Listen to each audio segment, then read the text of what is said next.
Hello guys, comment nous y est? Nous allons apprendre comment nous sommes capables d'utiliser many, much, and a lot of. Comment nous sommes capables d'utiliser trois mots ça yo en anglais. Many, n'a utiliser many lorsque n'a parlé de yon bagay que nous capable compter.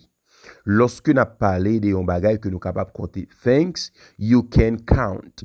N'a utiliser many. Par exemple, I have many friends. I have many friends.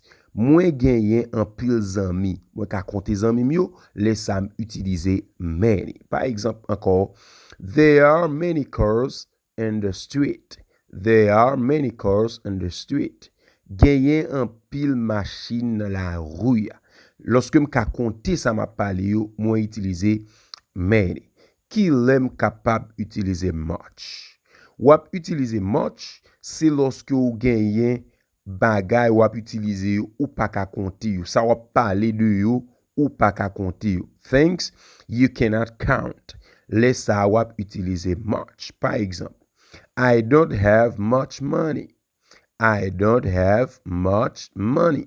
Moi pas genyen en pile l'argent.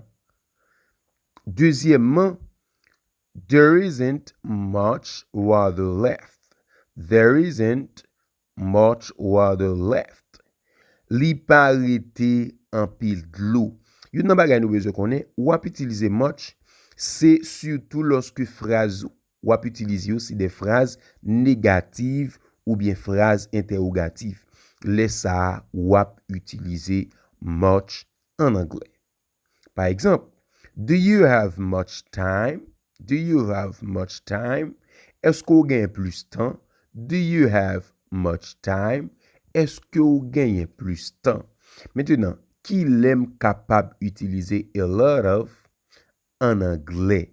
Ou utiliser a lot of en anglais ni lorsque vous ka compter ça va parler yo, ni lorsque vous pas ka compter yo. Ou utiliser a lot of. Ça veut dire a lot of li pour ni many, li pour ni much. OK? Par exemple, I have a lot of friends. Moi ka compter zami yo, m'gen pile zami, moi utiliser a lot of.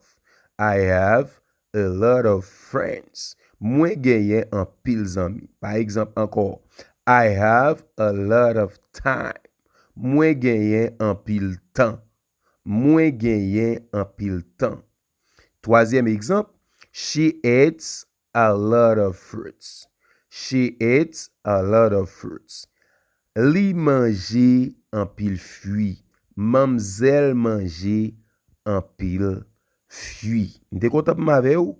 Espérez qu'on pral faire phrase pour utiliser many, much, and a lot of. N'a rencontrer encore dans une autre vidéo.